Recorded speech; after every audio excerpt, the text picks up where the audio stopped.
We've talked about the concept of not being able to report or analyze a sample that has a higher concentration than the highest standard that you have made in the laboratory, right? So we've already talked about it. We've already discussed it. We know how to handle that type of situation. Dilute that sample down and rerun it, or include a higher standard in your calibration set. Redo the calibration curve and then process all of the samples against that new calibration curve. However, that story also holds true on the low end. So here's the low end, right? So let's say that I have made a 10 part per million solution, and that 10 part per million solution gives me a signal from the machine of 0.214. I don't know, I just made it up, right? Okay, well, as I run samples, what happens if I get a sample that runs 0.110? What do I do? Well, we've got a calibration curve, y equals mx plus b, and we know that we've included the 0.00 here, so that line basically goes down to 0.0 or something close to it. So can I legitimately report those low values? And the answer is no. Most of the time you can't. I know that we've included the 0.00. I know that the line goes to that point. I know that we're not really extrapolating it out further. We talked about the problems with that. It's not necessarily linear all the way. But the issue here is that we're getting so low that we could go into a problem area. Just like we did too high, the machine can't distinguish between two extremely high values. Sometimes instrumentation cannot distinguish between very low values, especially if they're really close together. So for that reason, we have a general rule of thumb. If your sample has a lower signal than your lowest standard, we don't really report an actual concentration. Do not report an actual concentration. What we do is that we report a value that says that the sample is less than our lower limit. Well, how do we put that onto a report? Well, I'm going to bring up this method that we previously talked about in the last video, and this method was 300.1 from the EPA about anions in drinking water. And notice 3.12. 3.12 says the minimum reporting level, MRL. It says the minimum concentration that can be reported in a sample following analysis. This defined concentration can be no lower than the concentration of the lowest calibration standard and can only be used if acceptable quality control criteria for the standard are met. So basically what they're telling you to do in this type of situation is that you're going to report it's less than the MRL, the minimum reporting limit. So on your data sheet, if you've got fluoride that you're measuring in this case, right, that was our example, and we had sample 1 and sample 2 and sample 3 and sample 4, and all of these samples have absorbances higher than 0.214.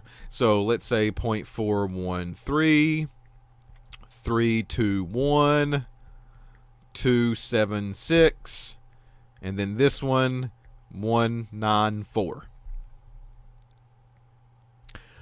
That means this one, you plug it into the cal curve. You report an actual concentration. This one, the 0.321, is higher than the lowest standard. So you plug that into the cal curve, report a concentration. This one, 0.276, it's higher than the lowest standard. Plug it into the cal curve. Get an actual concentration. This one, though, 0.194, this is lower than the lowest standard that you made. So method rules state that we can't really report a concentration here. We should not plug that into the cal curve and report a number. What we do instead, we put it's at least less than the minimum reporting limit. And then we state what that reporting limit is. Somewhere on the report, we have probably a little asterisk, or maybe in that particular box, depending on how the report is formatted. But it says the MRL is equal to 10 part per million. So that lets someone know, hey, it's less than 10. This was the lowest standard that they ran. It's less than 10, so we're not violating any rules probably. Nothing really is hazardous in here. But it's such a low number, it's lower than my lowest standard, and by definition, we're not allowed to report a number because of that. That is the MRL that's associated with this particular lab. Right? So minimum reporting level. All methods typically will have this definition included. All methods will typically tell you to treat it the same way. You go as low as your lowest standard. After that, you do not report a concrete actual number. You report a less than value. That way people can use that information however they see fit. If you want to go back and want to do another calibration curve that goes lower than the lowest standard here, then you're more than welcome to. As long as your instrument can manage it, and as long as your instrument can tell the difference between those super low concentrations, if you get a linear calibration curve, then go do it if you want to report actual real numbers.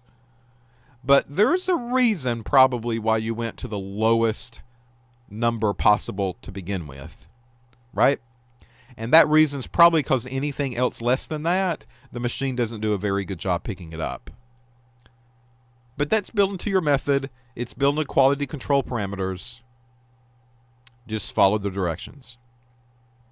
Now, the reason that I bring up the MRL is because the MRL is associated with the calibration curve. Now, what does that mean? So I'm going to bring up the method again. Minimum reporting level is what we just talked about. And I'm going to scroll through this document, and I'm going to go toward the end. And in the end were those quality control parameters, right? And we said that we have to run initial calibration standards, continuing calibration standards, and the end calibration standards. And I told you that we have to meet within a certain window. Well, what is that window? They just don't make these numbers up.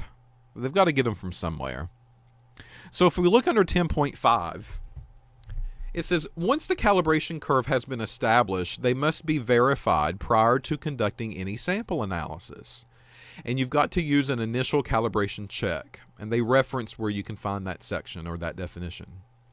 The verification has to be performed on each analysis day or whenever fresh eluent has been prepared. So that means if there's a change in the machine, you've got to do an initial check. Even if it's midway through or at the end of the day, if there's more samples to run, you've got to redo the initial calibration check. It also tells you that you've got to calibrate the machine every day. So if the calibration curve is in there, you've got to run that check standard to make sure that calibration curve is still good for that particular day.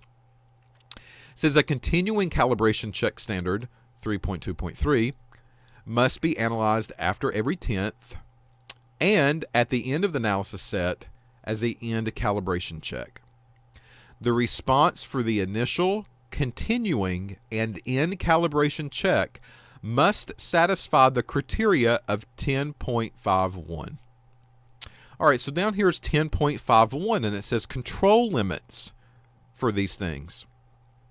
So if I've made my cal curve, or a cal curve is stored, and I run my calibration checks, and I get values, how do I know if it passes? That's what this section is going to tell me. So it says MRL to 10 times the MRL. This is the percent recovery limit, 75 to 125 for this particular method. If it's 10 times the MRL to the highest calibration standard that you've ran, then it should fit within the 85 to 115% recovery limit. All right, so what does that mean? All right, well, let's pull this back up. And let's say that I have a calibration curve that goes from 0.5 to 4, and I have a calibration line that's drawn. So I have one at a half, maybe a 1, maybe at 2, maybe at 3, and maybe at 4. I didn't do anything lower than 0.5. So 0.5 is my MRL, minimum reporting level. All right, well, that QC parameter just told me that if I start cross-referencing this calibration curve, and I do an initial calibration check, a continuing calibration check, or a end calibration check, I should meet within a certain window. I make those checks. Those checks I determine. Well, I don't want to do anything below, and I don't want to do anything above a 4. So let's say this iCal is a 2 part per million that I have made. So I'm going to go back to this document, and it's going to say if I have made the iCal to be the minimum reporting level, which was 0.5 in this case, that was our lowest standard, all the way up to 10 times that amount. Well, 0.5 to 10 times that amount would be a 5. If it fits within this window, then your criteria, the acceptance criteria here, is 75 to 125. All right, so that gives me the window that I need.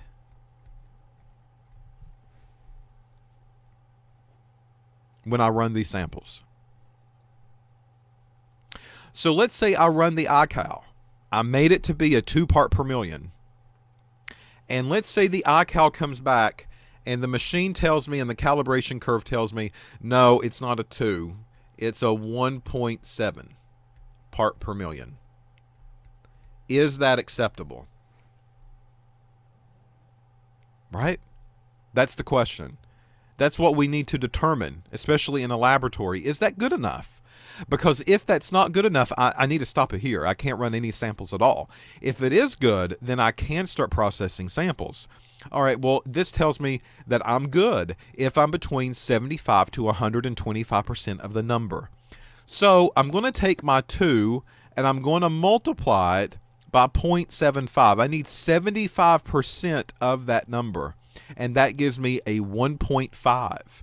So this will pass as long as I am in the range of 1.5 to, I'll do the same thing here, 2 times, well, 125% changed to a decimal is 1.25. 2.5. So 1.5 to 2.5 part per million is the acceptable window here. I took 75% of the number that it should have been. I took 125% of the number that it should have been. That gives me the window. So if the machine kicks back and says that your standard is a 1.7 part per million, then ding, ding, ding, check it, because it passes based on that definition. Right? Now, if I go back to the data or to the method, and I look at the other data criteria, if you go higher than 10 times the minimum, then your recovery limit narrows. Bigger concentrations, machines can analyze a little bit better than smaller ones. right? Sometimes how low can you go is too low. Think of limbo. However, the higher concentrations, the machines can handle a little bit better. So the window tightens on you. It goes from 85% to 115% in this scenario. So 85 to 115%. Well, that means that I do not have to worry about this window until I go more than 10 times. So if it's greater than a 5 part per million here, right? Because this was my MRL. Times 10, that's a 5. That was the cap. If it's greater than that, 5 on, then my window shrinks to 85 to 115%. So let's just say that let's say that it was greater than 5 ppm. And let's say that when I ran this, it was a 10 ppm instead. Or let's make the math a little more complicated. Let's do a 12. Let's do a weird number. I'm going to take 12 times 0.85. That gives me 10.2. That's the lowest that it can go. And then I'm going to take 12 and I'm going to multiply by 1.15. And that's the highest it can go, 13.8. As long as it's within this window, this cal check checks out. I can keep running samples. Everything's smooth sailing. If it does not, I've got a problem. I need to stop and figure out what the deal is. So that's why the lowest part of the calibration curve is very important. Okay? This is your minimum reporting level. You can't go lower than that. And if you put that on a sample, on a report, you have to put less than MRL and define what the MRL was. Then as part of quality control, do these things check out up here or not? The initial or the continuing or the end? Do they pass?